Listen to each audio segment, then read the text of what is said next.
My name is Tamara Wickma, and I am a dedicated person towards sharing the message of love. I am an advocate, I'm an activist, I'm a community organizer. I've been known to show a thing or two around the idea of love on the radio for about 7 years. And I'm here today to spread a larger message on love and how it can be powerfully used to catalyze change in our lives. So the reason that I've been inspired to share this is that I grew up in an area that was disconnected from love.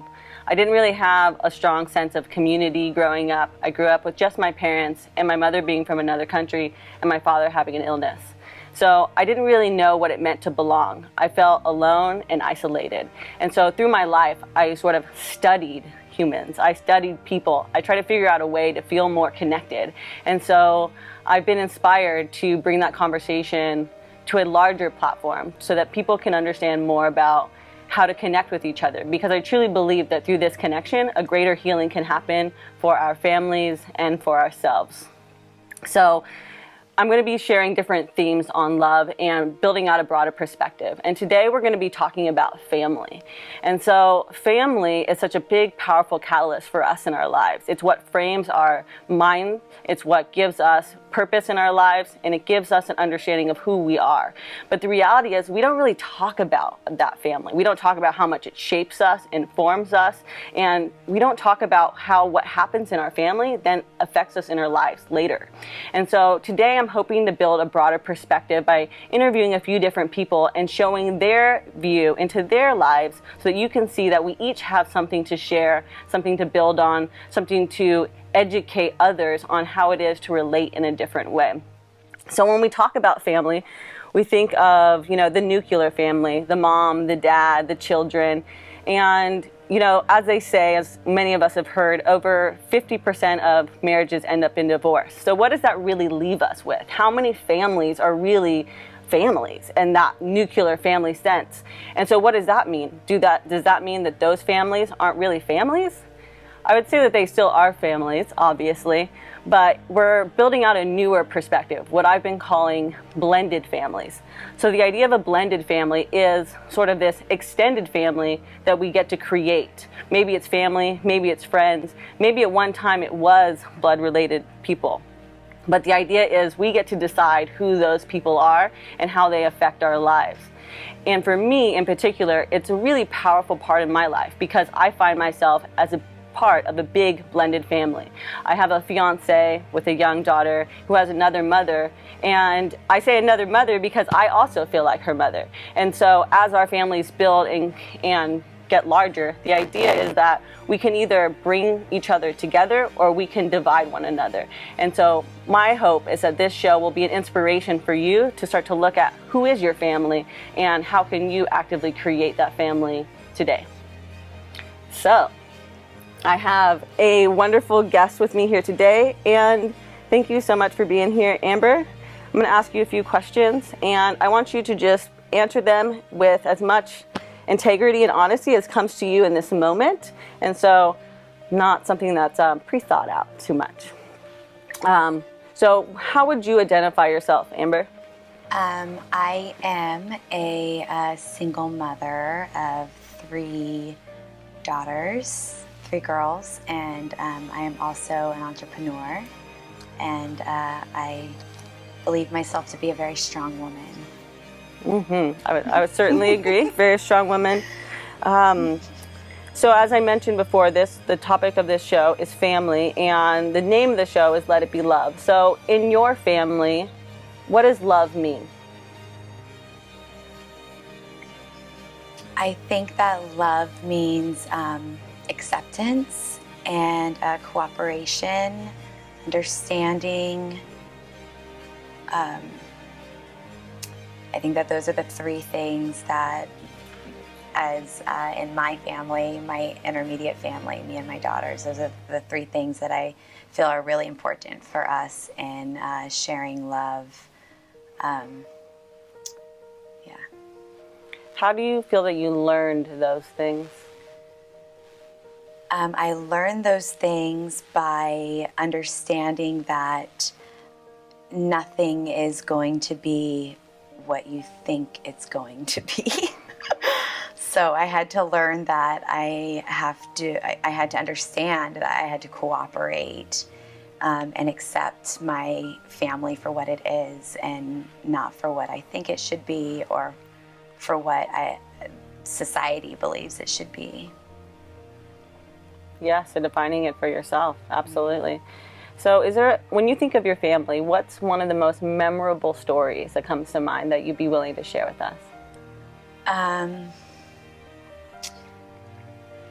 The most memorable story, I guess the most memorable story is our story of moving to Chico.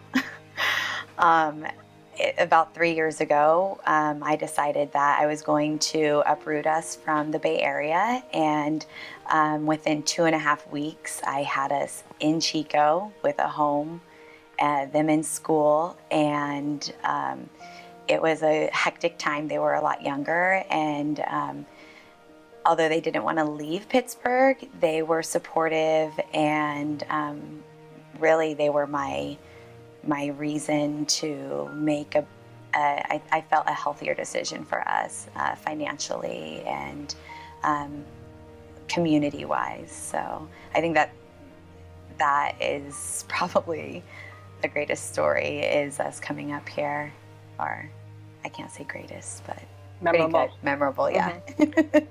So how would you define your family? Would you say that your family is beyond blood, or how would you define it? It's very much beyond blood. My family that I go to on a more regular basis than my blood family are the people that have come into my life because of the children that I've had.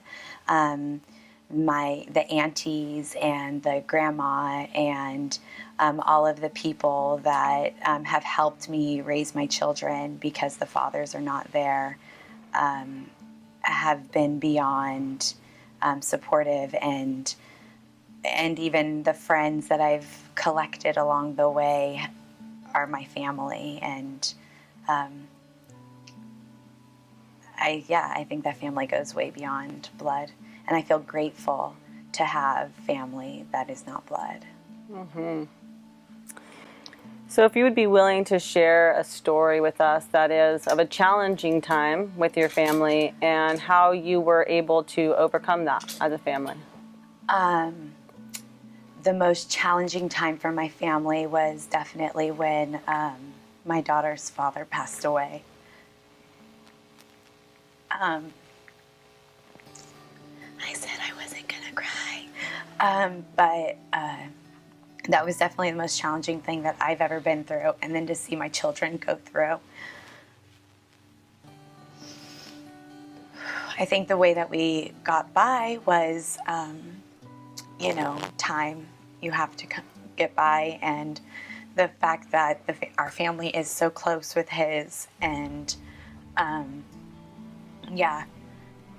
think continually telling each other how much he loved all of us. I'm okay. You're strong. Mm-hmm. Okay, I'm good. Mm-hmm. Thank you for being willing to share that. Yeah. And the messages that come through what you're saying is that you came together, and through time, through the presence of one another, that's really where the healing and the connection comes through. Thank you. So it's through these opportunities with family that we're really able to find out what our inner strength is, and then to exude that out in the world. Think about how many people don't have that, though. Don't have 1, 2, or 3 people that they can relate to, that they can talk to, and that can help to empower them to be stronger people in the world. And so this is an opportunity to start to look at that, to see how we can pull that energy from within ourselves and share that out. Because when we have stronger inner fortitude, like Amber and myself, because of having strong family influences, whether those are ones we created ourselves or those were ones that were given to us, we then empower other people to be able to have those experiences as well. Yeah, good job. Cool.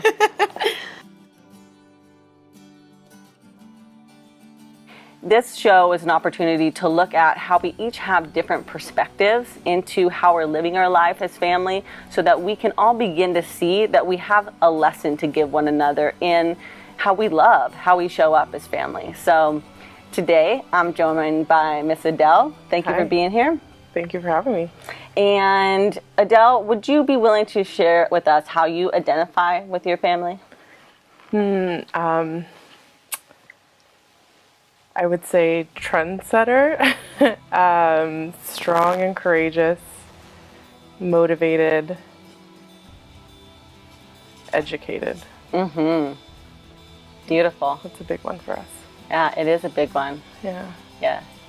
So how was love defined in your family? It's very diverse, I would say. Each person in our family is kind of a different relationship, you know. So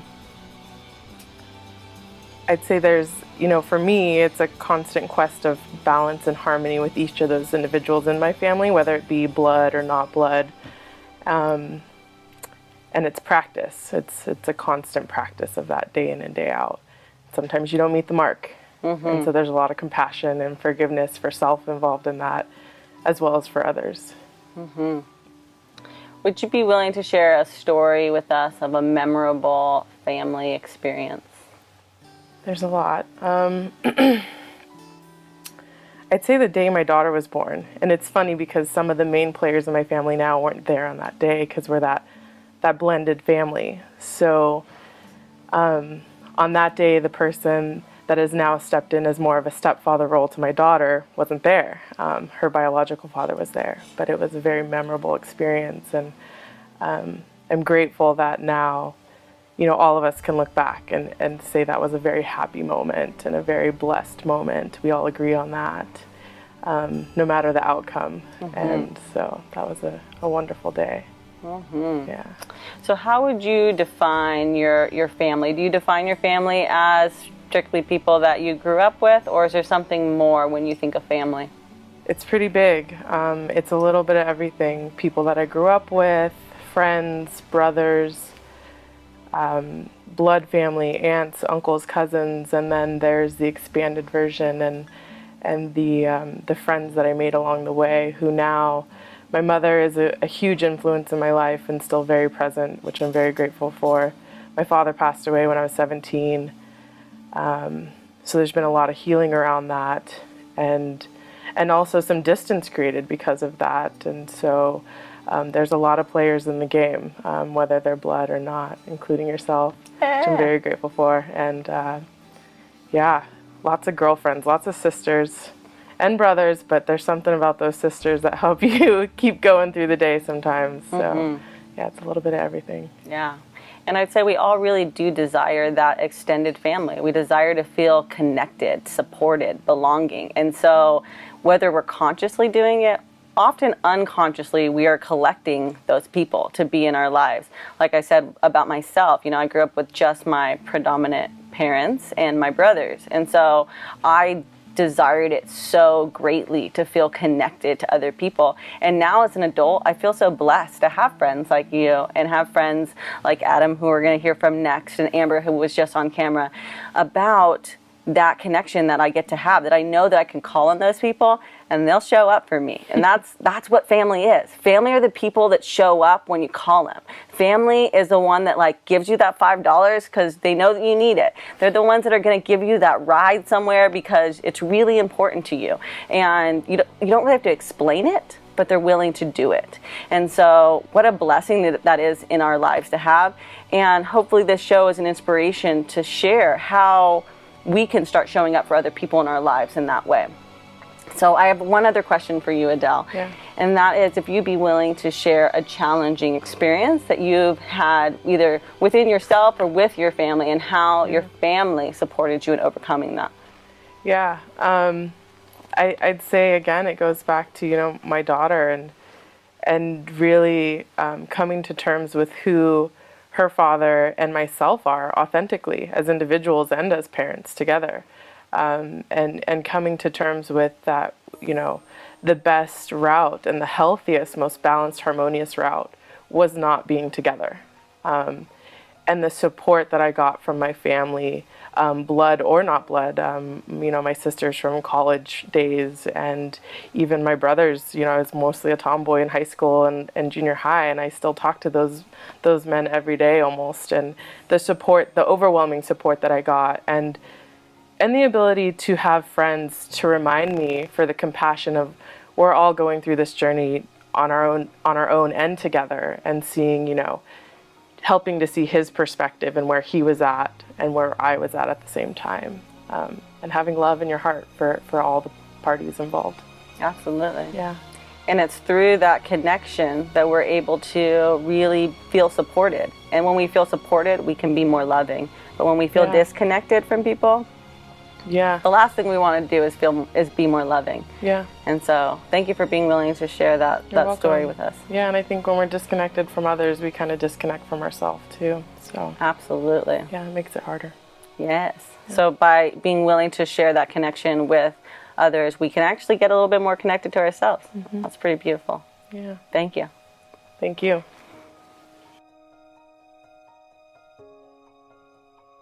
We're talking about family, in particular, blended family, an opportunity to look at family from a different perspective, because nowadays, families usually include a bit more than what meets the eye.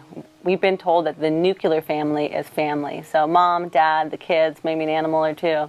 And the reality is a lot of people aren't always living that story. And so this series is an opportunity to look at how we can start to see family from a different perspective, and how we can start to expand our family in ways that we hadn't thought of before, and take some power back in how we identify our family, because it's so powerful how we identify our family. It's actually the inner core of who we are, how we see the male, the masculine, our fathers in our lives, how we see the feminine, our mothers in our lives, how we see the kids in our lives. This is all the story that we play out within ourselves. So if we start to get a little bit more control over the way we start to see those things, identify them in the way we want to, then we get to live our own story instead of a story that was told to us by somebody else. So today we're going to be talking with Adam Mose about his family and who he is. So Adam, would you be willing to share with us just a bit about who you are and how you identify? That's interesting, yeah, because on the relative level, you say, I'm male, identify that way, and then since I got married, I'm a husband or partner, and since I have kids, I'm a father. Before that, I was a son. So like all the different relationships immediately define like who we are, is often defined in terms of the relationships. And curiously, when we try to who's that actual person, then the spiritual dimension starts to come in, and we're seeing that that potential within each of us is much more vast than just the relationships. Mm-hmm. So, in a nutshell, it's like that. Right. And it's so interesting. The reason I asked that question is it's so powerful to begin to identify who we are in relation to our family. Because often once we leave our family, we go outside the house, that idea leaves our mind. As we start to identify in the world, we think of ourselves as who we show up as. And so when I ask that question myself, who am I? I'm first a daughter. I am my parents' daughter. I am a sister, which I don't often think about, because I don't talk to my brothers very often. I'm also a fiance. I'm also a stepmom to my partner's daughter, and I'm a granddaughter. That's another thing I don't think about, because I don't think of my grandparents. And so as we start to unpack that question for ourselves, like you said, Adam, each one of those sort of creates a different role of person that we are. And are we that one in particular each time? No, I'm not necessarily a daughter when I walk into my office, but the idea is that all of these things shape who we are and how we show up. So in your family, how do you define love? Oh, that's vast, right? That's a beautiful, Yeah. That's the best question. And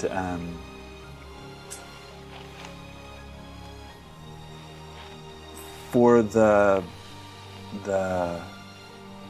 like working definition, it's always been the same. I'm always coming at it this way, saying that the love is wanting the happiness of the other. Mm-hmm.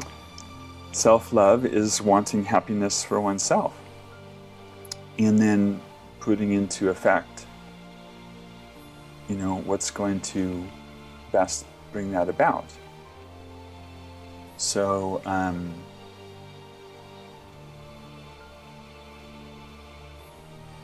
there's all the other nuances of love, brotherly love and parental love and romantic love and, all the different ways, all the splendored ways that it manifests.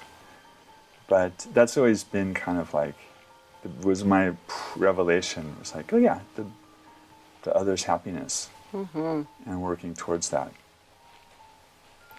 Would you be willing to share with us a memorable experience that comes to mind? So this is the first one that comes bubbling to the surface that wants to be shared. This was interesting, and yeah, it's kind of fitting with your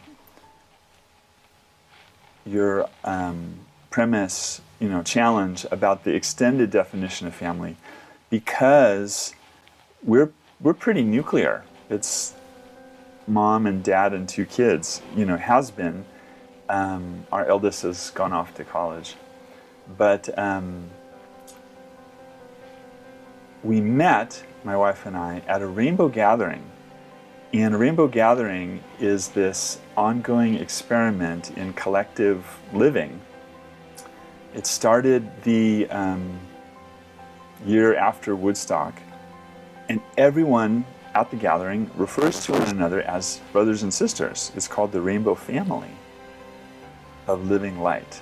And I started going to them when I was returned from India in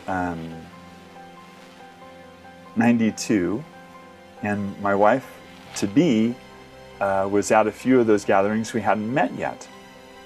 And she had this thing like, if ever I get married, he has to know about this side of myself. And I was like, if I ever get married, my wife's going to have to know, if I go off in the woods and be in family with, 50 other hippies.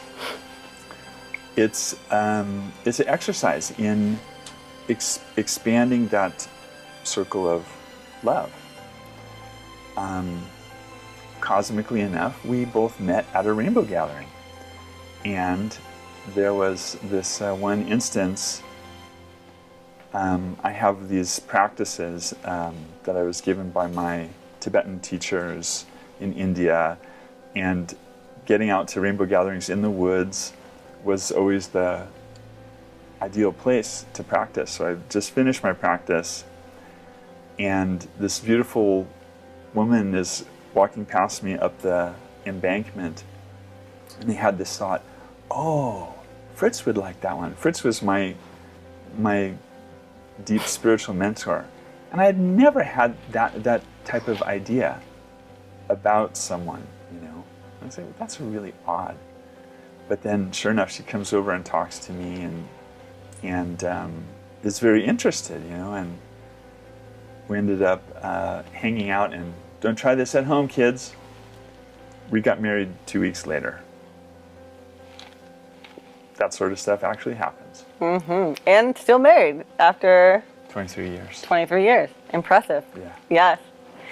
So thank you for being willing to share that memorable experience of your family beginning. And I'm curious if you'd be willing to share a challenging experience that your family got through together and how you were able to make it through as a family. Wow. Yeah, that's also very well documented in my wife's soon-to-be published book, like memoirs of our subsequent travel in India. You can pre-order it. There's a little plugola on Amazon. It's called The Buddha Sat Right Here. And it's about our family's journeys in India. 3-4 years ago, we went over there and lived for 8 months. And travels were hard. Travels were pretty, very challenging, we'll say. Okay, very challenging at points. And I was visiting places that how I remembered, 20 years earlier having been there, which were completely changed. These charming little hillside towns are now overdeveloped and like oppressive. And we went through a particular hard passage of these and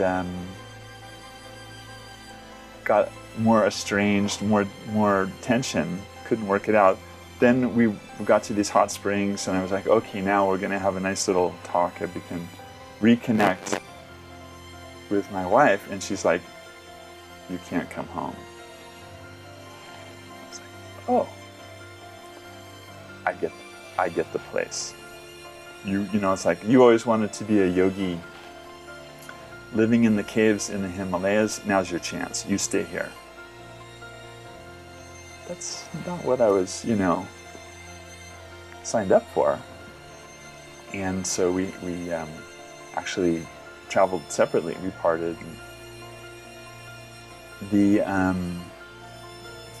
part of the family getting through it was the wisdom and compassion of my youngest daughter, Sophia, choosing to travel with me. She took off with Mom, but then we negotiated, and this is like up and down this huge Himalayan valley. Like it wasn't a small feat to keep in touch and negotiate this, but Sophia ended up traveling with me. And that was the bit. It was like, okay, yeah, we can work this out. I thought it wouldn't be easy, but that was like the little, the foot in the door. It's like, I'm raising daughters. That's what I'm in here for. Hopefully, if the goddess is willing, I still have some extra years to go live in caves in the Himalayas when the daughters are adequately doing their thing. Mm-hmm. Yes. Well, thank you for being willing to share that story as well. It's a really powerful story of how family can come together to support one another. And sometimes where the child or the other people in our family are showing up in a different way, in a different role, to say, hey, there could be a different outcome here. And so that can be really powerful for everybody involved. Again, that other perspective that family often offers us that we don't get all the time when we're just inside of our own minds or totally alone. So thank you so much for joining.